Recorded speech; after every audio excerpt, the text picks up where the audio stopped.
Të nderuar shikuesi, përshëndes, do t'jemi së bashku në minutat e ditarit informativ ku ndër të tjera do të ndiqni.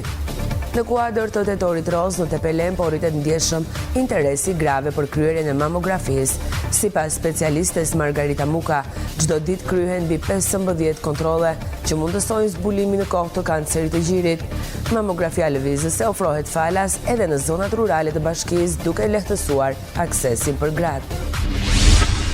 Rreth 3080 fermer nga qarku i Gjirokastrës kanë aplikuar këtë vit në skemat kombëtare të mbështetjes në bujqësi. Aktualisht AZHBR po kryen verifikimin e dokumentacionit dhe kontrollet fizike në terren për të konfirmuar përfituesit. Sipas specialistit Balil Bineri, procesi po ecën me ritme të mira dhe interesimi i fermerëve ka qenë më i lartë se vitet e kaluara. Në të qenë Hormovës u përurua busti i Sheh Ali Hormovës, figure shquar fetare atletare. Ceremonia që u zhvillua në kujdesin e Sheh Hysen Hormovës, duke mbledhur besimtar, intelektual e përfaqësues të jetës shpirtërore nga mbartrojet shqiptare. I pranishëm ishte edhe ish presidenti Alfred Mojsiu, i cili vlerësoi harmoninë ndërfetare si pasuri kombëtare.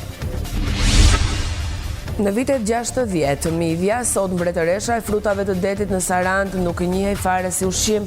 87 vjeçari Vangel Frango, ish punonjës në ndërmarrjen e peshkimit, rrëfen se zbulimi i midhjes në ujërat e Butrintit i detyrohet një inxhinier italian të quajtur Antonio, i cili i pari e pa dhe e promovoi si produkt ushqimor. Ju njohim tani më gjërësisht. Në kuadër të tetorit roz në Tepelen po rritet ndjeshëm interesi grave për kryerjen e mamografisë. Sipas specialistes Margarita Muka, çdo ditë kryhen mbi 15 kontrolle që mundësojnë zbulimin në kohë të kancerit të gjirit. Mamografia lëvizëse ofrohet falas edhe në zonat rurale të bashkisë, duke lehtësuar aksesin për gratë. Në kuadër të muajit të ndërgjegjësimit kundër kancerit të gjirit, i njohur si tetori roz, në qytetin e Tepelenës është vënë re një interes i lartë i grave për të kryer mamografi. Ky shërbim po ofrohet përmes mamografisë lëvizëse, duke u mundësuar grave të kryen kontrollin pa pasur nevojë të udhëtojnë. Sipas të dhënave, çdo ditë kryhen mbi 15 kontrolle, me qëllim zbulimin e hershëm të problemeve të gjirit dhe parandalimin e sëmundjeve. Në qytetin tonë edhe në Bashkimin e Maliaj funksionon vetëm me mamografinë e lëvizshme. Ajo që vlen të theksojmë më së shumti në këtë tetor roz është që ka një prurje të lartë të grave që duan të bëjnë mamografi gjatë kësaj periudhe, ndoshta edhe për shkak të impaktit të televizionit dhe mediave, dhe gjatë kësaj periudhe për mos të thënë që kanë tejkaluar programin e vendosmërisë numrit të caktuar të mamografive që duhen bërë. Në ditë kryen rreth 15 deri në 20 mamografi në ditë, por që e kanë tejkaluar numrin dhe janë lënë për ditën e mbi. Mjekët apelojnë që të gjitha gratë të shfrytëzojnë këtë mundësi për të kryer ekzaminimin falas.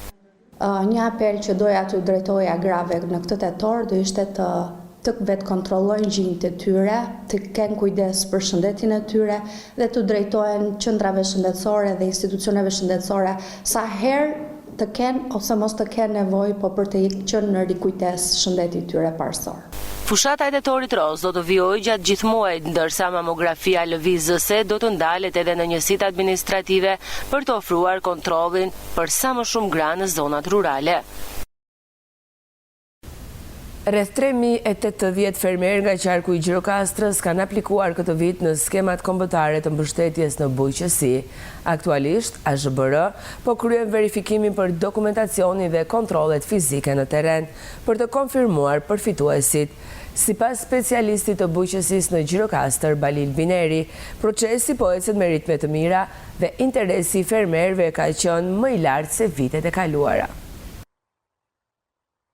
Në qarkun e Gjirokastrës këtë vit kanë aplikuar rreth 3080 fermer në skemat kombëtare të mbështetjes në bujqësi. Specialisti i bujqësisë Balil Bineri thekson se në disa prej skemave është vënë re një interes më i lartë se vitet e kaluara. Po thuaj në të njëjtin nivel me atë të vitit kaluar. Një rënje të vogël, thash, rreth 40 aplikant ka pas skema e naftës, ndërkohë kanë pas nga një rritje të lehtë të skemat e tjera. Tufa baze matrikuluar, e gjedhit, e të imtave, po edhe bletaria, dhe kemi qenë plotësisht në të njëjtat kuota si total me ato të vitit të kaluar. Bineri shton se aktualisht është drejt përfundimit procesi plotësimit të dokumentacionit nga fermerët, ndërsa Agjencia për Zhvillim Bujqësor dhe Rural po kryen kontrolle fizike në terren për të verifikuar aplikimet. Ka aktualisht është në përfundim faza e kontrollit administrativ, pra plotësimi i dokumentacionit nga ana e fermerëve aplikant. Në qarkun ton kanë mbetur më pak se 100 aplikantë fermerë, të cilët nuk i kanë plotësuar dosjet. Paralelisht me këtë, AZBR-ja vazhdon kontrollin fizik në terren, ndërkohë ka filluar edhe rimbursimi e një pjesë të aplikantëve, të cilët i kanë kaluar këto të dy faza, fazën e kontrollit fizik për skemat e tjera, për masat e tjera dhe fazën e kontrollit administrativ dhe pastaj atë fizik për masën e naftës. Falë këtyre skemave, prej disa vitesh, fermerët kanë përfituar mbështetje financiare nga shteti, e cila kanë ndihmuar në zhvillimin e qëndrueshëm të sektorit bujqësor në këtë qark. Në kuadër të paketës së maleve, në Tepelen janë dorëzuar mbi 60 aplikime për zhvillimin e turizmit malor, përfshirë bujtina dhe struktura turistike. Prioritet ju jepet projekteve që garantojnë zhvillim të qëndrueshëm dhe ruajtje të natyrës, duke shëndëruar turizmin malor në një shtyllë ekonomike për zonën. Në Tepelen po vjojnë aplikimet për paketën e maleve. Sipas përfaqësuesve të kësaj bashkie, 60 kërkesa janë kryer për shfrytëzimin e zonave malore, me qëllim ngritjen e bujtinave dhe strukturave turistike, që do të ndihmojnë në promovimin e potencialeve natyrore të Tepelenës. Kërkesat për paketën e maleve shpër interesit kanë qenë në rritje. Aktualisht janë mbi 60 aplikime, të cilat kanë ardhur nëpërmjet e Albanias. Ne jemi në vazhdim të punës për identifikimin e çdo rasti në terren të pronësisë, statusit të pronës dhe me korrespondencën me institucionet e tjera për të përfunduar kërkesën që bëjmë për miratim të Këshillit Bashkiak për muajin që vjen. Dhe pas miratimit të Këshillit Bashkiak për interesit për ministrin. Aplikimet po kryhen përmes portalit zyrtar i Albania dhe po verifikohen nga komisionet përkatëse. Shpejt interesit janë të ndryshme dhe nga persona apo subjekte të ndryshëm qoftë që banojnë aktualisht këtu apo dhe nga jashtë janë dhe emigrantë që banojnë jashtë dhe ka shkruar interesin për investim edhe për të rikthyer vendin e tyre. Investimet janë në fushën e agroturizmit, përgjithësi dhe të blegtorisë. Në fushat tjera janë më pak, pemtaria apo aktivitetet. Më shumë aplikime janë në zonën e Kruveleshit dhe të njësisë administrative qendrore. Përparësi do t'ju jepet atyre projekteve që garantojnë zhvillim të qëndrueshëm dhe ruajtje të peizazhit natyror, në mënyrë që turizmi malor të shndrohet në një shtyllë të rëndësishme ekonomike për zonën e Tepelenës dhe rrethinat e saj. Bashkia e Sarandës po nxit vizitueshmërinë në Muzeun e Traditës dhe Galerinë e Arteve, duke u fokusuar tek përfshirja e të rinjve. Përmes bashkëpunimit me shkolla nga Saranda, Konispoli, Delvina e të tjerë, nxënësit do të marrin pjesë në aktivitete kulturore dhe edukative që ju mundësojnë të njohin nga afër artin dhe traditat e vendit. Bashkia e Sarandës ka hartuar një plan të posaçëm për të rritur vizitueshmërinë e Muzeut të Traditës dhe Galerisë së Arteve. Qëllimi kryesor është që këto hapësira kulturore të bëhen më të frekuentuara si nga turistët e huaj ashtu edhe nga banorët vendas. Një pjesë e rëndësishme e planit lidhet me përfshirjen e shkollave në mënyrë që nxënësit e moshave të ndryshme të vizitojnë këto ambiente dhe të njihen më nga afër me historinë, artin dhe traditat e zonës. Kemi një plan të cilin po e vëmë në zbatim, është plani i bashkëpunimit mes shkollave dhe aktiviteteve kulturore për këtë pjesë që kanë ngelur për vitin 2025. Në vijimësinë kemi festën e qytetit të Sarandës të çlirimit, janë festat e nëntorit dhe festat e fundvitit, të cilat përgatitjet mes shkollave dhe bashkëpunimi me turizmin dhe me kulturën që ka në përgjithësi qyteti i Sarandës, themi se bashkëpunimi do jetë prapë më frytëdhënës ashtu siç duhet të jetë. Sipas specialistes së trashëgimisë kulturore Elda Koçi, gjatë këtij viti janë planifikuar disa aktivitete që do të zhvillohen në bashkëpunim edhe me shkollat e qytetit. Aktivitetet planifikohen në kuadër të turizmit, në kuadër të grupit muzeal dhe të qendrës kulturore të fëmijëve dhe në bashkëpunim me shkollat për orët e lira ose orët që kanë në lidhje me trashëgimin apo me historinë e lëndës përkatëse që ata zhvillojnë. Kemi kërkuar bashkëpunim dhe nga Konispoli, dhe nga Delvina, dhe nga pjesa e fshatrave ose komunave përreth, shumë Mesopotami, Livadjaja. Mundohemi të sjellim sa më shumë traditën, ta ringjallim sa më shumë traditën në brezat e rinj, që të mos humbasi në fund të fundit kjo gjë që shquhet. Përmes këtij programi, Bashkia e Sarandës synon të afrojë më shumë vizitorë drejt muzeve dhe galerisë së arteve në qytet, duke i kthyer ato në pika të rëndësishme edukimi dhe turizmi kulturor. Një nisëm që i jep vlerë traditës, historisë dhe brezave të rinj që do ta trashëgojnë atë. Në Teqen e Hormovës u përurua busti i Sheh Ali Hormovës, figurë shquar fetare dhe atletare. Ceremonia që u zhvillua në kujdesin e Sheh Hysen Hormovës mblodhi besimtar intelektuale përfaqësues të jetës shpirtërore nga mbartrojet shqiptare. I pranishëm ishte edhe ish presidenti Alfred Mojsiu, i cili vlerësoi harmoninë ndërfetare si pasuri kombëtare. Hormova u bë të shtunë në kryeqendra e shqiptarisë dhe harmonisë fetare në përurimin e bustit të Sheh Ali Hormovës, udhëheqësit të tarikatit Halveti të Shqipërisë. Personaliteti shquar fetare atletar i fillim shekullit të kaluar. Në ceremoninë e organizuar në oborin e Teqes nga Sheh Hysen Hormova, morën pjesë qindra besimtar, intelektual, artist dhe shehler nga treva të ndryshme të vendit dhe trojeve shqiptare. Sheh Aliu në moshë 12 vjeç vetë jetim, sepse shovinizmi grek u rap dikin e 17 burra plus 3 kishimi, dikin e 20 burra. Midis tyre të parin thërën shehun e Teqes, baba në Sheh Aliut, Gjaxhan e tjere, djalin e tjere. 12 vjeçari e mori halla një Izmir në Turqi, e shkolloi arsimoi në një 9 vjet, pastaj dërgoi në Shqipëri 10 vjet, hap shkollën e parë shqipe si mësues i fshatit 9 vjet, dhe shkolla u hap po në këtë xhami. Pastaj me vendim të ministrit të arsimit të asaj kohe, ku e mbruan në Tanës të Belen, ka kryer detyrat e komunës në Strapar, në Fier dhe në Breg Mas Lezhë.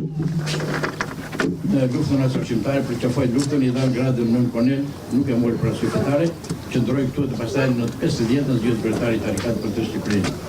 Në fjalën e tyre, përfaqësues të pushtetit vendor theksuan trashëgimin që ka lënë Sheh Ali Hormova në fushën e kulturës dhe edukimit. Sot Hormova nderojse, sepse kujton dhe përjeton në bronz një figurë që i dha dritë këtij vendi me dije, me shpirt dhe atletashuri. Sheh Ali Hormova, ku janë gjithë urëria, besa, urtësia, lindi më 23 prill 1902, një djalë që do të bëhej më vonë simbol i përkushtimit ndaj Zotit dhe atë Zeut. Sheh Aliu nuk ishte thjesht klerik. Ai ishte mësues, ndërhyes, administrator, publicist dhe mbi të gjitha një njeri që dha jetën dhe kushtoi shërbimin ndaj njerëzve. Qysh 14 vjeçar, ai u rreshtua në radhët e luftëtarëve për liri. Edukimi që mori në odat e shehajve, udhëtimi në Izmir, përvoja si mësues e drejtues komune, më pas prirës shpirtërori i tarikatit Halveti, e bën figurën e tij një urdh mes fesë dhe kombit, mes traditës dhe përparimit. Autori i bustit, skulptori Lala, falenderoi për besimin dhe realizimin e veprës. Nuk di nëse ishte rastësi porosia për bërë bustin unë, apo ishte mirësia dhe shenjtëria e Sheh Ali Hormovës. Por mua ishte kënaqësi e madhe dhe kam ndjekur si gjatë realizimit. Shpresoj t'ja kam arritur dhe t'jenë të kënaqur të gjithë dhe ju falenderoj. Një njohje pa fund Sheh. I ftuar nderi ishte ish presidenti Alfred Mojsiu në cilësinë e kreut të Federatës së Paqes Universale e Shqipëri, i cili theksoi se harmonia ndërfetare është një nga vlerat më të mëdha të shqiptarëve. Një nga shehlerët e shquar të zonës tuaj dhe Viktor Busi i Sheh Aliut. Ne shqiptarët jemi i vetmi kombë në Evropë, kemi një kuptim dhe një bashkëtesë shoqërore midis njëri tjetrit, por mërsisht nga besimit fetare që ka secili. Profesor Shqyqyri Hysi vlerësoi figurën e She Ali Ormovës si klerike patriot që hapi shkollën e parë shqipe në fshat dhe kontribuoi për gjuhën e arsimin kombëtar. Ndalimin e tij shekullit 20, She Ali u rreshtohet për ka baba Salim Atosan, Shevket Bejtoq, baba Litovov, baba Xhafer Promet, baba Ahmet Koshta, baba Ahmet Kurani, Atstaf Menan, Papa Qushit apo Papa Panos, baba Baz Musha Drabijes, baba Feizo Kerepeli, She Ali Bënçës e tjerë. Madhështia e figurës së She Aliut qëndron në përmasat e tij, si simboli idealeve atletare dhe fetare, tek dinjiteti dhe përkatësia kombëtare e punës dhe veprës së tij. She Aliu është simboli dialektikës atletare të kleritëve tanë dhe gjysmë parë të shekullit 20, sepse për She Aliu bukuria dhe hija e flamurit tonë kombëtar ishin shtyllat e edukimit atletar të brezës. Ceremonia u kthye në një nderim të madh për një personalitet që bashkoi fen me atë dhe dashurinë, duke përcjellë mesazhe paqeje, vllazërimi dhe respekti për rënjët kombëtare. Në vitet 60, midhja, sot mbretëresha e frutave të detit në Sarand, nuk njihej fare si ushqim. Ishte 87 vjeçari Vangjel Frango, ish punonjës në ndërmarrjen e peshkimit, i cili rrëfen se zbulimi i midhjes në ujrat e Butrintit i detyrohet një inxhinier italian të quajtur Antonio, i cili e pa i pari dhe promovoi si produkt ushqimor. Në vitet para 90-s në Butrint prodhoheshin deri në mijërat ton midhje në vit, ndërsa sot ajo është kthyer në simbol të kulinarisë dhe turizmit të Sarandës me evente të posaçme si festa e midhjes. Midhja sot është mbretëresha e frutave të detit dhe kreu i menus turistike të Sarandës, por ka qenë një kohë që ky molusk me vlera të jashtëzakonshme ushqyese as nuk dihej se ishte atje në ujrat e Butrintit. Për t'u gatuar në familjet sarandiote as që bëhej fjalë, e kjo padjeni nuk i përket në një kohë të largët, por vetëm 60 viteve më parë. Historinë se si ndodhi që midhja hyri në kuzhinën e gatimeve dhe ushtua në menun ushqimore e tregon 87 vjeçari Vangjel Frango nga Jërgucati Gjirokastrës, që punonte atëherë si mirëmbajtës në ndërmarrjen e rritjes dhe zënies së peshkut në Sarandë. Midhja nuk i njeh fare në Sarandë. Peshkatarët të vënë peshkojnë në manastir ishin shtresa 1 metër të ngordhura. Një farkoj kështu në 65-ën, ish një oficer sarandit që ishtë transferuar në Shkodër. Në Shkodër ka vajtur një fabrik italiane që bënde pulla. A i pa lindën e parë që transportojnë silën midhjet italianët atje, bizetojnë me drejtorin, i thotë kemi në Sarandë neve, dhe erdi këtu, garkoj një maqinë në manastir, erdi a i, mori një 2-3 maqinat me midhjet të ngordhura. Zbuluesi i rezervës së midhjes, të rritur në mënyrë natyrale në vivarin e Butrintit, u bë inxhinieri italian i quajtur Antonio, që mbeti dhe veti befasuar nga çfarë i pan syt. Dërgojnë në ministria një Antonio. Antonio ishte inxhinier për rritjen e midhjeve.